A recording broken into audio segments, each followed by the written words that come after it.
ഈ ഹദീസ് കൊണ്ടുവന്നിട്ടുണ്ട്. ബുനിയദ്ദീനു, ദീനിനെ ഉണ്ടാക്കപ്പെട്ടു, അലൻ നവാഫത്തി, വൃത്തിയുടെ മേൽ എന്നാണ് അതിനർത്ഥം. ദീനിൽ വലിയ പ്രാധാന്യമുള്ളൊരു കാര്യമാണ് വൃത്തി. വൃത്തി പല നിലക്കുണ്ട്.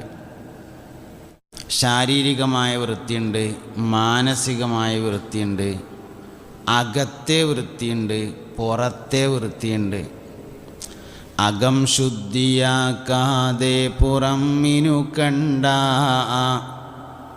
തണ്ടാസിലേക്കൊരു വഴിയെ നീ ഒരു കണ്ട.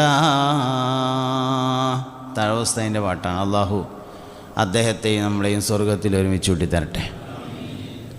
അകം ശുദ്ധിയാക്കാതെ പുറം മിനുക്കണ്ട. തണ്ടാസ് എന്ന് പറഞ്ഞാൽ കക്കൂസ്, കക്കൂസിലേക്കൊരു വഴിയെ നീ ഒരുക്കണ്ട. അതങ്ങനെയാണ്. അതിൻ്റെ ഉള്ളിൽ എടുക്കാൻ പറ്റില്ല. പുറത്തിങ്ങനെ ടൈൽസോ കണ്ടാൽ ബാത്റൂമിന് ടൈൽസ് എടുക്കാൻ പോകുമ്പോൾ പറയും മുന്തിയത് വാങ്ങിക്കോളി അറിയാം. ബാക്കിയുള്ളിടത്ത് ഇനിയിപ്പോൾ ലേശം താന്നതായാലും കുഴപ്പമില്ല, ബാത്റൂമിന് മുന്തിയ ടൈൽസ് ഇടും നമ്മൾ. അല്ലെങ്കിൽ ഒരു സ്മെല്ലുണ്ടാവും എന്നുള്ളതാണ് അതിന് കാരണം. മുന്തിയ തന്നെയാണ് ഇടേണ്ടത്. അപ്പോൾ എന്ന മാതിരി ആക്കരുത് എന്നാണ്. പുറം ശുദ്ധിയായാൽ അകം ശുദ്ധിയാകും. അതൊരു യാഥാർത്ഥ്യമാണ്. മുസ്തഫ നബി സല്ലല്ലാഹു അലൈഹി വസല്ലമ തങ്ങൾ ഒരിക്കൽ ദുആ ചെയ്തിട്ടുണ്ട്, അല്ലാഹുമ്മ ഹസ്സിൻ ഖുലുഖീ കമാ ഹസ്സൻത ഖൽഖീ. അല്ലാഹുവേ, എൻ്റെ രൂപത്തെ നീ നന്നാക്കിയതുപോലെ എൻ്റെ സ്വഭാവത്തെയും നന്നാക്കണമേ. രൂപം നന്നാക്കിയതുപോലെ സ്വഭാവത്തെയും നന്നാക്കണേ. രൂപം നന്നാകുക പറഞ്ഞാലേ നല്ല തുണിങ്ങുപ്പായ എടുത്ത ആളാണെങ്കിൽ ആൾ കുഴപ്പമുണ്ടാവില്ല. അതൊരു ശരി തന്നെയാണ്. ഒരാളെ ഡ്രസ്സൊക്കെ നോക്കിയാൽ അയാളെ മനസ്സെങ്ങനെയെന്ന് ഏകദേശം മനസ്സിലാക്കാൻ പറ്റും. നല്ല മാന്യമായി വസ്ത്രം ധരിച്ച ഒരാളാണെങ്കിൽ നമുക്ക് മനസ്സിലാവും ആളൊരു മാന്യനാണ്. മാന്യന്മാരെ മാന്യമുള്ള വസ്ത്രം ധരിക്കുള്ളൂ. അതന്നെ. അപ്പോൾ പുറം നോക്കിയാൽ അകം കുറേയൊക്കെ മനസ്സിലാക്കാൻ കഴിയും. അപ്പം നവാഫത്തിന് വൃത്തിക്ക് രണ്ട് ഭാഗങ്ങളുണ്ട്. ഒന്ന് അകത്തിൻ്റെ വൃത്തി, രണ്ട് പുറത്തിൻ്റെ വൃത്തി. രണ്ടും പറയാമെന്നാണ് ഞാൻ ഉദ്ദേശിച്ചത്. പുറം വൃത്തിയായിരിക്കണം. ആദ്യം അത് പറയാം. നല്ല തുണിങ്ങുപ്പായി എടുക്കണം. തലയും മുടിയും നഖവും ഒക്കെ നേരാക്കണം, വെട്ടണം, വൃത്തിയാക്കണം. ചെരുപ്പൊക്കെ തേച്ചേക്കണം, കാലൊക്കെ നല്ലോണം വരച്ചേക്കണം. അതൊക്കെ തന്നെ ഇപ്പോൾ പറയാനുള്ളത്. ഒരു മനുഷ്യൻ വൃത്തിയുള്ള ആളാണോ അല്ലേ എന്ന് തീരുമാനിക്കുക അവൻ്റെ ചെരുപ്പുമ്മക്ക് നോക്കിയിട്ടാണ്. ചെരുപ്പ് വൃത്തി ഉണ്ടെങ്കിൽ ആൾ വൃത്തി ഉണ്ടാവും എന്നാണ്. ഓരോ സ്ഥലത്തേക്കും ഓരോ വൃത്തിയാണ്. എല്ലായിടത്തും ഒരേ മാതിരിയല്ല. പള്ളിയും ഹോട്ടലും വൃത്തിയുണ്ടോ നോക്കുക ബാത്റൂം നോക്കിയിട്ടാണ്. എന്നാൽ വീട് വൃത്തിയുണ്ടോ എന്നുള്ളത് നോക്കുന്നത് ബെഡ്റൂം എങ്ങനെയുണ്ട് നോക്കിയിട്ടാണ്. അങ്ങനെ ഓരോ സ്ഥലത്തേക്ക് ഓരോ വൃത്തിയാണ്. എല്ലായിടത്തും ഒരേ മാതിരിയല്ല. വീട് വൃത്തിയുണ്ടോ എന്ന് തീരുമാനിക്കൽ ബെഡ്റൂം നോക്കിയിട്ടാണ്. നമ്മളെങ്ങനെയാണ് ചെയ്യുക വെച്ചാൽ ഉള്ള വേസ്റ്റൊക്കെ ബെഡ്റൂം കൊണ്ടുവയ്ക്കും. പോയി നോക്കിയാൽ ബെഡ്റൂമിൻ്റെ റാക്കിൻ്റെ മേലിലാണ് എല്ലാ വേസ്റ്റും ഉണ്ടാകുക. കട്ടിലിൻ്റെ ഒട്ടും കുറേ കൊണ്ടുപോയി തിരികിയിട്ടുണ്ടാവും, റാക്കിൻ്റെ ഒട്ടും കുറേ ഉണ്ടാവും. ബഹുമാനപ്പെട്ട സയ്യിദുനാ മൂസ അലൈഹിസ്സലാം ആടിനെ നോക്കാൻ വേണ്ടി പോയ കഥ ഉണ്ടല്ലോ. ഫിറഔനെ ഭയപ്പെട്ടിട്ട് നാട്ടിൽ നിന്ന് ഓടിപ്പോയി. അങ്ങനെ ഷുഐബ് നബി അലൈഹിസ്സലാമിൻ്റെ നാട്ടിലാണ് മൂസ നബി അലൈഹിസ്സലാം എത്തിപ്പെട്ടത്. കഥ നിങ്ങൾക്ക് അറിയണോണ്ട് ഞാനത് പറയാതിരിക്കുകയാണ്. ഒരു ദിവസം ഇങ്ങനെ ഓടി കുറേ സ്ഥലത്ത് കാട്ടിലൂടെ ഇങ്ങനെ യാത്ര ചെയ്ത് ഒരു സ്ഥലത്തെത്തിയപ്പോൾ അവിടെ ഇങ്ങനെ ദൂരെ നിന്നൊരു മരത്തമ്മ കയറി നിന്നിങ്ങനെ നോക്കിയപ്പോൾ കുറേ ആളുകൾ വന്നിട്ട് ആടുകൾക്ക് കിണറ്റിൽ നിന്ന് വെള്ളം കൊടുക്കണത് കണ്ടു.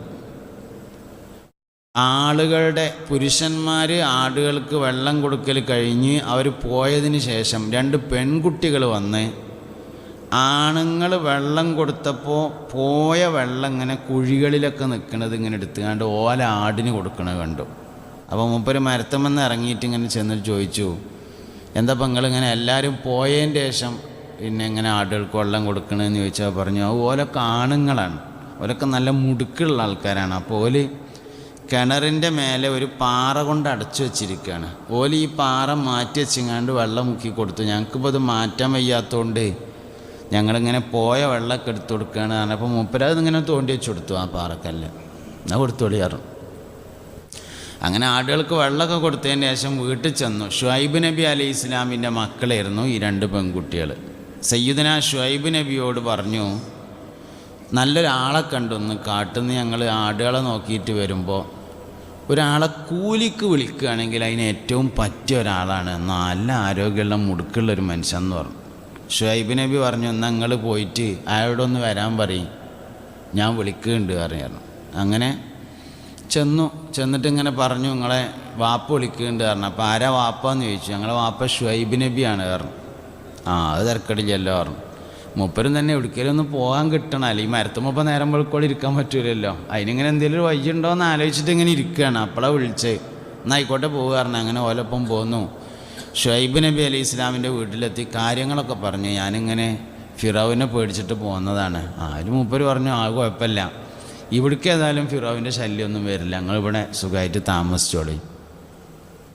എൻ്റെ പെൺകുട്ടികളുണ്ട് 2 ആൾക്കാർ, അവരിൽ നിന്ന് മൂത്ത ആളെ നിങ്ങൾക്ക് കല്യാണം കഴിച്ചു തരാറുണ്ട്, അവളൊന്ന് കണ്ടോളി പറഞ്ഞു. അങ്ങനെ പെണ്ണുണ്ട് നോക്കുമ്പോൾ മൂസാ നബിക്ക് ചെറിയോളെയാണ് ഇഷ്ടപ്പെട്ടത്, 2ാമത്തോളെ. അപ്പോൾ പറഞ്ഞു, എനിക്ക് 2ാമത്തോളെയാണ് ഇഷ്ടപ്പെട്ടത് പറഞ്ഞു. അതിൽ മൂപ്പര് പറഞ്ഞു, ഞാൻ ഇപ്പോൾ എങ്ങനെയപ്പോൾ മൂത്തോളെ കെട്ടിച്ചാൽ 2ാമത്തോളെ കെട്ടിച്ചു തരാം, നിങ്ങൾ 2ഉം കെട്ടിക്കോളി പറഞ്ഞു. മൂസാ നബിയുടെ ശരീരത്തിൽ അങ്ങനെ പറ്റിയെന്നുണ്ടോ. ഞാൻ കരുതിങ്ങാണ്ട് ഏട്ടത്തിനെയും അഞ്ചത്തിനെയും പെണ്ണ് കെട്ടാൻ വേണ്ടി പോകണ്ടാരും. അത് മൂസാ നബി അലൈഹി ഇസ്ലാമിൻ്റെ ശരീരത്തിലായി ജായിസായിരുന്നു. അങ്ങനെ ഏതായാലും ഏട്ടത്തിനെയും അനിയത്തിനെയും ഒരുമിച്ച് കല്യാണം കഴിച്ചു. മഹർ കൊടുക്കാൻ ഒന്നുമില്ല. അപ്പം ഇനിയിപ്പോൾ എന്താ ചെയ്യാമെന്നിങ്ങനെ ചർച്ച ചെയ്തപ്പോഴാണ്, ഞങ്ങൾ കുറച്ചാൽ ആടിനെ നോക്കിയാൽ മതി എന്നുള്ള. പെൺകുട്ടികൾ ആ സമയത്ത് ആടിനെ നോക്കാൻ പോകണ്ടല്ലോ. അപ്പം എന്നാൽ അത് മഹറായിട്ട് അതിൻ്റെ കൂലി ആ കാലത്തുണ്ടായ എല്ലാ പുള്ളിയുള്ള ആടും കുട്ടികളും നിങ്ങൾക്ക് തരാം, അത് നിങ്ങൾ പോകുമ്പോൾ കൊണ്ടുപോയിക്കൂടെ കൊണ്ടുപോകാറുണ്ട്. എന്നായിക്കോട്ടെ പറഞ്ഞു. അങ്ങനെ ആടിനെ നോക്കാൻ പോവാണ്. അങ്ങനെ ആടിനെ നോക്കാൻ പോകാൻ വേണ്ടിയിട്ട് ഇങ്ങനെ ഒരുങ്ങി ഇങ്ങനെ ഇറങ്ങിയപ്പോൾ ആടിനെ നോക്കാൻ പോകുമ്പോൾ ഒരു വടിയൊക്കെ വേണ്ടി വരുമല്ലോ. അപ്പോൾ ഷുഐബ് നബി പറഞ്ഞു, എന്നാലും നമ്മളെ അകത്ത് ബെഡ്റൂമിൻ്റെ മൂലയിൽ ഒരു 5-6 വടി ഇരിക്കുന്നുണ്ട്, അതിന് പോയിട്ടൊരു വടി എടുത്തോളി നിങ്ങൾക്ക് ഇഷ്ടമുള്ളത് പറഞ്ഞു. അതിൽ മൂസാ നബി അലൈഹി ഇസ്ലാം അങ്ങനെ പോയിങ്ങാണ്ട് മൂലൊക്കെ കുറേ വടി ഉണ്ടായിരുന്നു. ഒരു വടി എടുത്തുകൊണ്ട് കൊടുന്നിട്ട് വാപ്പ അത് ഞാൻ കൊണ്ടോട്ടെ ചോദിച്ചു. അപ്പം ഇങ്ങനെ നോക്കിയിട്ട് ഷുഐബ് നബി പറഞ്ഞു, മോനെ അത് കൊണ്ടോണ്ട, വേറൊരു വടി എടുത്തോർ. അപ്പം എന്നെ അതവിടെ കൊണ്ടുവച്ചിട്ട് മൂപ്പര് വേറൊരു വടി എടുത്തുങ്ങാണ്ട് ഇങ്ങനെ കൊടുന്നിട്ട് വാപ്പാട് ചോദിച്ചു, എന്നാൽ വാപ്പ ഞാൻ ഈ വടി കൊണ്ടോട്ടെ ചോദിച്ചു. നോക്കുമ്പോൾ അത് നേരത്തെ കൊടുന്ന വടി തന്നെയാണ്. അതിൽ പറഞ്ഞു, നിങ്ങൾ ആ വടി കൊണ്ടോണ്ട, വേറൊരു വടി എടുത്തോളി പറഞ്ഞു. അതിലിങ്ങനെ സത്യമായിട്ടും അതിങ്ങനെ കൊണ്ടച്ച് വേറൊരു വടി എടുത്ത് കൊടുന്നിട്ട് വാപ്പാട് ചോദിച്ചു, എന്നാൽ വാപ്പ ഈ വടി കൊണ്ടോട്ടെ ചോദിച്ചു. നോക്കുമ്പോൾ അത് നേരത്തെ കൊടുന്ന വടി തന്നെയാണ്. എന്നാൽ നിങ്ങൾ വടി എടുത്തോളിയായിരുന്നു. അങ്ങനെയാണ് ആ വടി കിട്ടിയത്. ഏത് വടി? മൂസാ നബി അലൈഹി ഇസ്ലാമിൻ്റെ വടി. മുൻകാല അമ്പിയാക്കളിൽ നിന്ന് അനന്തരമായി ഷുഐബ് നബി അലൈഹി ഇസ്ലാമിന് വന്നൊരു വടിയായിരുന്നു അത്. അങ്ങനെ ആ വടി എടുത്തു. ആ വടി എടുത്തിട്ട് ഇങ്ങനെ ആടുകളേറ്റ് ഇങ്ങനെ പോവുകയാണ്. എന്നും ഇങ്ങനെ ആടുകളേറ്റ് രാവിലെ ഇങ്ങനെ പോകും. അപ്പോൾ വഴിയിൽ നിന്ന് ജിബ്രീൽ അലൈഹിസ്സലാമിനെ കണ്ടു. വിവരങ്ങളൊക്കെ ചോദിച്ചു, എന്താ ഇപ്പോൾ മട്ടം സുഖം തന്നെയല്ലേ, എവിടെ ഇപ്പോൾ പാർക്കണമെന്നൊക്കെ ചോദിച്ചു. അങ്ങനെയാണ് ഷുഐബ് നബിയുടെ പെരയിലാണ് എന്നുള്ള വിവരമൊക്കെ പറഞ്ഞു. എന്നിട്ട് എന്താ ഇപ്പോൾ ഏർപ്പാട് ചോദിച്ചപ്പോൾ ആടിനെ നോക്കലാണ് പറഞ്ഞു. ആടിനെ നോക്കിയാൽ എന്താ കിട്ടുക ചോദിച്ചു. ആടിനെ നോക്കിയാൽ ഇവിടുന്നാണ്ട് ഉണ്ടാകുന്ന എല്ലാ പുള്ളിയുള്ള ആടും കുട്ടികളെയും തരാമെന്നാണ് പറഞ്ഞിട്ടുള്ളത് പറഞ്ഞു. എന്നാൽ ഞാൻ ഒരു പണി പറഞ്ഞുതരാം, ഞാനൊരു തോട്ടം, ഒരു സ്ഥലം കാണിച്ചു തരാം, അവിടുന്ന് ഇല ചാടിച്ചു കൊടുത്താൽ മതി ആടുകൾക്ക്, എന്നാൽ ഇനി ഇവിടുന്നാണ്ടുള്ളതൊക്കെ പുള്ളിയുള്ള ആടും കുട്ടികളെ ആയിക്കോളും എന്ന് പറഞ്ഞു.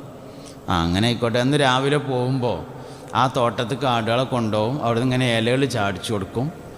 അങ്ങനെ ആടുകൾ തിന്നും. അങ്ങനെ പള്ളറിയും. പിന്നെയും കുറച്ചൊക്കെ ഇങ്ങനെ പോയി ഒന്ന് കറങ്ങിയിട്ട് ഇങ്ങനെ വൈകുന്നേരം അങ്ങനെ മടങ്ങി വരും. അപ്പോഴും കുറച്ച് ഇല ചാടിച്ചു കൊടുക്കും. അങ്ങനെ പിന്നെ അവിടുന്നാണ്ട് ഉണ്ടായ കുട്ടികളൊക്കെ പുള്ളിയുള്ള ആടും കുട്ടികളായി. ഒരു ദിവസം അമ്മോശാക്ക പറഞ്ഞു ഷുഐബ് നബി അലൈഹി ഇസ്ലാം, മോനെ വാപ്പാൻ്റെ കുട്ടിക്ക് ഇനി ഇവിടുന്ന് അങ്ങോട്ട് പുള്ളിയില്ലാത്ത ആടും കുട്ടികളെ ഇക്കാരട്ടോ പറഞ്ഞു. ആയിക്കോട്ടെ പറഞ്ഞു.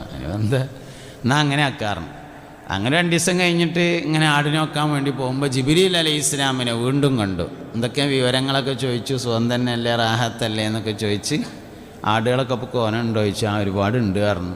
തീരുമാനം എന്തെങ്കിലും മാറിയിട്ടുണ്ടോ ചോദിച്ചു. തീരുമാനത്തിൽ ചെറിയൊരു മാറ്റം ഉണ്ട് പറഞ്ഞു. എന്താ മാറ്റം എന്ന് ചോദിച്ചു. ഇവിടുന്ന് ആണ്ടുള്ള പുള്ളിയില്ലാത്ത ആടും കുട്ടികളെ ഇക്കാരങ്ങൾക്ക് എന്ന് വാപ്പ പറഞ്ഞിട്ടുണ്ട് പറഞ്ഞു. എന്നാൽ ഞാൻ വേറൊരു തോട്ടം കാണിച്ചു തരാറ്. അങ്ങനെ വേറൊരു തോട്ടം കാണിച്ചു. അങ്ങനെ കഥ നീണ്ടു പോകുകയാണെങ്കിൽ നമ്മളെ പോയിൻ്റ് കഴിഞ്ഞു. നമ്മളെ പോയിൻ്റ് അവിടെയാണുള്ളത്. എവിടെ? പുള്ളിയുള്ള ആടും കുട്ടികളും പുള്ളിയില്ലാത്ത ആടും കുട്ടികളും അവിടെയാണുള്ളത്. കഥ പിന്നെന്താ വെച്ചാൽ ഷുഐബ് നബി അലൈഹി ഇസ്ലാമിൻ്റെ കാലം പൂർത്തിയായി മഹാനവറുകൾ നാട്ടിലേക്ക് പോകുന്ന സമയത്ത് വഴിയിൽ വെച്ച് തൂരി സീനാ പർവ്വതത്തിലേക്ക് തൗറാത്ത് വാങ്ങാൻ വേണ്ടി പോവുകയാണ്. അവിടുന്ന് നുബുവത്ത് കിട്ടുകയാണ്. പിന്നെ ഫിറൗൻ്റെ അടുത്തേക്ക് ദീൻ പറയാൻ വേണ്ടി പോവുകയാണ്. കഥ അങ്ങനെ നീണ്ടു പോവുകയാണ്. അപ്പോൾ ഈ പുള്ളി ഉള്ള ആടുംകുട്ടികളും പുള്ളില്ലാത്ത ആടുംകുട്ടികളും എങ്ങനെയാണ് ഉണ്ടായത് എന്നാണ്. ഇത് നമ്മളെ തഫ്സീറുകളിലൊക്കെ ഉണ്ട്, സ്വാവിയിലുണ്ട്. ഇതേ കഥ ബൈബിളിലും പറഞ്ഞിട്ടുണ്ട്. പക്ഷെ ചെറിയൊരു വ്യത്യാസത്തോടു കൂടെയാണ് പറഞ്ഞിട്ടുള്ളത്. ഇവിടെ പുള്ളിയുള്ള ആടുംകുട്ടികളായത് എങ്ങനെയാ വെച്ചാൽ ജിബ്രീൽ അലൈഹി ഇസ്ലാം കാണിച്ചു കൊടുത്ത തോട്ടം പുള്ളിയുള്ള മരങ്ങളും ഇലകളുമുള്ള ഒരു തോട്ടമായിരുന്നു. അപ്പം അതിന്ന് ഇല ചാടിച്ചു കൊടുത്താൽ അത് തിന്നിട്ട് പള്ള നിറയും. വയറ് നിറഞ്ഞാൽ ആടുകൾ ഇണ ചേരും. ഇണ ചേരുമ്പോൾ ഈ പുള്ളിയുള്ള ഇലകളിലേക്കും തണ്ടുകളിലേക്കും കമ്പുകളിലേക്കും മരങ്ങളിലേക്കും ഒക്കെ നോക്കുന്നു എന്നതാണ് കുട്ടികൾ പുള്ളിയുള്ളതാകുന്നതിൻ്റെ ഒരു കാരണം. രണ്ടാമത് കാണിച്ചു കൊടുത്തത് പുള്ളില്ലാത്ത മരവും ഇലയുള്ള തോട്ടമായിരുന്നു. അതുകൊണ്ട് അവിടെ അങ്ങനെയായി. ഞാനത് പറയാൻ കാരണം എന്താ വെച്ചാൽ ഉള്ള വേസ്റ്റൊക്കെ കൂടിയും ബെഡ്റൂം കൊണ്ടുവച്ചാൽ കുട്ടികളൊക്കെ വേസ്റ്റാവും. ഇത് പറയാൻ വേണ്ടി പറഞ്ഞതാണ്. നമ്മൾ ഒരു വീട്ടിൽ ഏറ്റവും കൂടുതൽ പരിശുദ്ധിയോടെ കൂടെ കാക്കേണ്ട റൂം ബെഡ്റൂമാണ്. നല്ല വിരിപ്പ്, നല്ല പെയിൻറ്റ്, നല്ല അടച്ചുറപ്പ്, നല്ല സ്മെല്ല്, നല്ല വാസന തുടങ്ങിയ എല്ലാ കാര്യങ്ങളും ബെഡ്റൂമിനുണ്ടായിരിക്കണം. ബാത്ത എന്ന് പറഞ്ഞാൽ തന്നെ രാത്രി താമസിച്ചു എന്നാണ്. ബൈത്ത് എന്ന് പറഞ്ഞാൽ രാത്രി ഉറങ്ങാനുള്ള സ്ഥലം എന്നാണ് അതിൻ്റെ അർത്ഥം. ഉറങ്ങണത് വേസ്റ്റിൻ്റെ ഇടയിലായാൽ പിന്നെ വീടിന് എന്തർത്ഥമുള്ളത്? ബൈത്ത് എന്നാണ് അറബിയിൽ വീടിന് പറയാം. ബൈത്ത് എന്ന് പറഞ്ഞാൽ തന്നെ അതിൻ്റെ അർത്ഥം രാത്രി ഉറങ്ങണ സ്ഥലം എന്നാണ്. അപ്പോൾ ഉറങ്ങണ സ്ഥലം ക്ലിയർ ആയിരിക്കണം എന്നുള്ളതാണ്. നമ്മളിപ്പോൾ എന്താ വെച്ചാൽ നമ്മളൊക്കെ നാട്ടിലെ പെരകൾ നോക്കിയാൽ, ഇപ്പം എൻ്റെ പെരയാണെങ്കിലും നിങ്ങളെ പെരയാണെങ്കിലും നമ്മളെ നാട്ടിലെ പെരയൊക്കെ ആണെങ്കിൽ പുറത്ത് നല്ല ചുരുക്കുണ്ടാവും. എന്നാൽ അറബികളൊക്കെ പെര നോക്കിയാൽ പുറത്തു വല്ല ഗവൺമെൻറ് ഓഫീസ് പോയിട്ട് ഒരു മഞ്ഞപ്പൈൻ്റെ അടിച്ചൊരു കൂടാരം ഉണ്ടാവും. ഉള്ളിൽ ചെന്നാൽ നല്ല സൗകര്യക്കാർ. അങ്ങനെ നമ്മളതിൻ്റെ ഉള്ളിൽ സൗകര്യം വളരെ കുറവും. പുറത്ത് ഇങ്ങനെ ആൾക്കാർ കാണുന്നിടത്ത് ഇങ്ങനെ ടൈൽസൊക്കെ ഒട്ടിച്ചിട്ട് മാർബിളൊക്കെ ഇങ്ങനെ ഇട്ടൊക്കെ ചുമരുമ്പോൾ അങ്ങനെ കേൾക്കാറാണ്. ഉള്ളിൽ ശരിക്കും വേണ്ടത് എന്താണ്? ബെഡ്റൂമാണ് ഏറ്റവും കൂടുതൽ വൃത്തിയിൽ സൂക്ഷിക്കേണ്ടത്. നല്ല ടൈൽസ് ബെഡ്റൂമിലുണ്ടാകണം, നല്ല വിരിപ്പ് ബെഡ്റൂമിലുണ്ടാകണം, നല്ല കട്ടിൽ ബെഡ്റൂമിലിടണം. അപ്പോൾ വീടിൻ്റെ വൃത്തിയെ നോക്കുന്നത് ബെഡ്റൂമിൻ്റെ വൃത്തി നോക്കിയിട്ടാണ്. ഹോട്ടലിൻ്റെ വൃത്തി നോക്കാൻ ബാത്റൂം എത്രണ്ട് വൃത്തിയുണ്ട് നോക്കിയിട്ടാണ്. പള്ളിൻ്റെത് അങ്ങനെ തന്നെയാണ്. വഖഫ് ബോർഡിൽ നിന്ന് പള്ളി പരിശോധിക്കാൻ ആൾ വന്നാൽ ആദ്യം ബാത്റൂമൊക്കെ പോവുക. അവിടെ പെയിൻറ്റിൻ്റെ കേടുവന്ന ഡപ്പ വെച്ച് കഴിച്ചാൽ സംഗതി മനസ്സിലാവും. നോട്ടക്കാർ വളരെ മോശമാണ്. വെള്ളിയാഴ്ച ബക്കറ്റ് കാട്ടിയാൽ കിട്ടുമല്ലോ. ഇപ്പോൾ പള്ളിക്കത്തെ പിന്നെ ബാത്റൂമിലൊരു കോപ്പ വാങ്ങിയൊക്കെയുള്ള പൈസയൊക്കെ അതും കൂടിയും കാട്ടാനുള്ള മടിയുള്ള ആൾക്കാരാണ് ഭരണകർത്താക്കൾ എന്ന് വേഗത്തിൽ മനസ്സിലാവുന്നതാണ്. അപ്പോൾ പള്ളീൻ്റെതും അങ്ങനെ തന്നെയാണ്. ബാത്റൂം നോക്കിയിട്ടാണ് തീരുമാനിക്കുക. നല്ലതുമായി പെരുമാറിയാൽ നല്ല സ്വഭാവം ഉണ്ടാവും. മോശമായൊരു വസ്തുവുമായി നമ്മൾ പെരുമാറാൻ പാടില്ല എന്നാണ്. മനുഷ്യൻ പെരുമാറുന്നതിൻ്റെ ഗുണം അവനുണ്ടാവുന്നതാണ്. ഓട്ടോറിക്ഷയിൽ വരുന്ന ആളും ഇന്നോവയിൽ വരുന്ന ആളും തമ്മിൽ ഒരുപാട് വ്യത്യാസം ഉണ്ടാവും. അതാണ് നമ്മൾ കല്യാണ നിശ്ചയത്തിനൊക്കെ പോകുമ്പോൾ റാഡോ വാച്ച് കെട്ടിയ ആൾക്കാർ തന്നെ തിരഞ്ഞുപിടിച്ച് കൊണ്ടുപോകുമല്ലോ. മനുഷ്യൻ ഉപയോഗിക്കുന്ന വസ്തുക്കളുടെ ഒരു നിലവാരം അവനുണ്ടായിരിക്കുമെന്നാണ്. അതുകൊണ്ട് നിലവാരം കുറഞ്ഞൊരു സാധനം ഉപയോഗിക്കാൻ പാടില്ല. യാത്ര പോവുകയാണെങ്കിൽ ഞാൻ എത്ര ആലോചിച്ചിട്ടും എനിക്ക് മനസ്സിലാവാത്തൊരു സംഗതിയാണ്, വലിയ നല്ല സൗകര്യമുള്ള ഹോട്ടലിനൊക്കെ തട്ടുകട എന്ന് പേരിട്ടുക ചില ആൾക്കാർ. ഒരു സാധനത്തിൻ്റെ പേര് നോക്കിയാൽ അതൊരു തട്ടുകൂട്ട് പരിപാടിയാണെന്ന് കിട്ടുമല്ലോ. വലിയ ഹോട്ടലിന് തട്ടുകടന്ന് എന്തിനാണ് പേരിടേണ്ട ആവശ്യം? അതിൻ്റെ യാതൊരു ആവശ്യമില്ല. അതിന് നല്ലൊരു ചൊറുക്കുള്ള ഇതിലെന്തൊക്കെ സൗകര്യം ഉണ്ടാകുക എന്ന് മനസ്സിലാകുന്ന തരത്തിലുള്ള നല്ലൊരു പേരിട്ട് അത്ര നന്നു. അത് നമ്മളാകാത്ത പേരുണ്ടായിട്ട് ഇടും. തട്ടുകട എന്ന് പറഞ്ഞാൽ ശരിക്കും റോഡ് സൈഡിൽ ഉണ്ടാകേണ്ട ചെറിയ ചായ്പിനിടേണ്ട പേരാണ്. അത് എല്ലാ സൗകര്യമുള്ള ഹോട്ടലിനിടേണ്ട. അപ്പം എന്താ പറഞ്ഞു വെച്ചാൽ രാത്രിയൊക്കെ യാത്ര ചെയ്യുമ്പോൾ വേറെ ഹോട്ടലില്ലാത്തതുകൊണ്ട് തട്ടുകടയെന്ന് വല്ല ചായയും കടിയും കുടിക്കുകയാണെങ്കിൽ തിരക്കിടൊന്നുമില്ല. ഇല്ലെങ്കിൽ നല്ല ഹോട്ടലിൽ കയറിയിട്ട് തന്നെ കുടിക്കണം എന്നാണ് എൻ്റെ അഭിപ്രായം. നമ്മൾ എന്തുമായെല്ലാം പെരുമാറുന്നുവോ എന്തെറ്റെല്ലാം സഹകരിക്കുന്നുവോ അതിൻ്റെ സ്വഭാവങ്ങളാണ് നമുക്കുണ്ടാകുക. കരിങ്കല്ലിൻ്റെ തറയിട്ട വീട്ടിൽ താമസിക്കുന്നവൻ്റെ സ്വഭാവവും വെട്ടുകല്ല് കൊണ്ട് തറയുണ്ടാക്കിയ വീട്ടിൽ താമസിക്കുന്നവൻ്റെ സ്വഭാവവും വ്യത്യാസം ഉണ്ടാവും. മനുഷ്യൻ അവന് പെരുമാറുന്ന വസ്തുക്കളുടെ സ്വഭാവം ഉണ്ടായിരിക്കും. അപ്പോൾ വൃത്തി, ശരീരം വൃത്തിയായി സൂക്ഷിക്കണം, വസ്ത്രം വൃത്തിയായി സൂക്ഷിക്കണം, പെരുമാറുന്ന എല്ലാ വസ്തുക്കളും വൃത്തിയായി സൂക്ഷിക്കണം. നദാഫത്ത്, ദീനിനെ ഉണ്ടാക്കപ്പെട്ടിട്ടുള്ളത് നദാഫത്തിൻ്റെ മേലിലാണ്.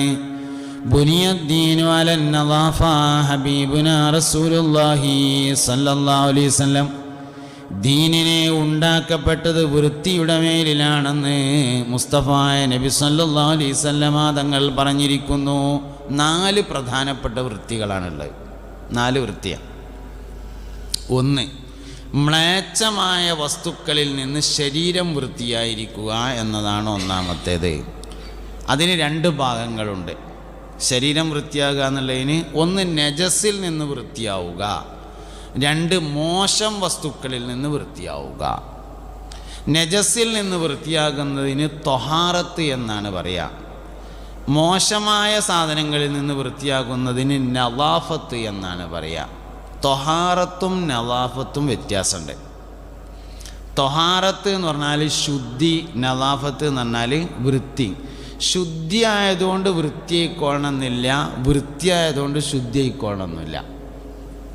കയ്യമ്മ കത്തിയട്ടിയിട്ട് ചോരായി, അപ്പോൾ അവിടെ ഇങ്ങനെ കട്ടൻ ചായ എടുക്കുന്നുണ്ട്. കട്ടൻ ചായ കൊണ്ട് കഴുകിയാൽ വൃത്തിയാവും, ശുദ്ധിയാവില്ല. വൃത്തിയായതുകൊണ്ട് ശുദ്ധിയായിക്കോളണമെന്നില്ല. മൂത്രമൊഴിച്ചപ്പോൾ തേങ്ങൻ്റെ വെള്ളം ഉണ്ട് അവിടെ ഇരിക്കണം, അപ്പം എന്നാൽ അതുകൊണ്ടാണ്ട് ഒഴിച്ചു, എന്നാൽ വൃത്തിയാവും, പക്ഷേ ശുദ്ധിയാവില്ല. ശുദ്ധിയായതുകൊണ്ട് വൃത്തിയായിക്കോളണമെന്നില്ല, ശുദ്ധിയായതുകൊണ്ട് വൃത്തിയാവില്ല. അപ്പം നമ്മൾ തുണിയിൽ ചോര നമ്മൾ നല്ല വെള്ളം കൊണ്ട് കഴുകി നല്ല സോപ്പൊക്കെ ഇട്ട് വരതി കഴുകി വെക്കുമ്പോൾ ഒരു ചുവന്ന കളറുണ്ട് കാണാൻ. നിറം മാത്രം ബാക്കിയായതുകൊണ്ട് നജസ് ശുദ്ധിയാവാതിരിക്കില്ല, കളറ് ബാക്കിയായിട്ടുണ്ട്, അതുകൊണ്ട് കുഴപ്പമില്ല, സാധനം ശുദ്ധിയാവും, പക്ഷെ വൃത്തിയാവില്ല. വൃത്തിയാണെങ്കിൽ എന്താവണം? വൃത്തിയാവണമെങ്കിൽ കറ കളയണ സാധനം ഇട്ടുകൊണ്ട് ആ കറയും കൂടിയും കളയണം, അപ്പോഴേ വൃത്തിയാവുള്ളൂ തന്നെ. അപ്പോൾ ശുദ്ധി വേറെയാണ്, വൃത്തി വേറെയാണ്. ശരീരം ശുദ്ധിയുമായിരിക്കണം, ശരീരം വൃത്തിയുമായിരിക്കണം, രണ്ടും വേണം. സിഹത്തിന് സ്വഹീ ആവാൻ ശുദ്ധിയായാൽ മതി. നിസ്കാരം സ്വഹീ ആവാൻ ശരീരം ശുദ്ധിയായാൽ മതി, വൃത്തിയാവണമെന്നില്ല. എന്നാൽ വൃത്തിയാവൽ വേറെ തന്നെയാണ്. അത്തഹൂറു ശത്രുൽ ഈമാൻ, ശുദ്ധി ഈമാൻ്റെ പകുതിയാണ് എന്ന് ഹബീബുനാ റസൂലുള്ളാഹി സ്വല്ലല്ലാഹു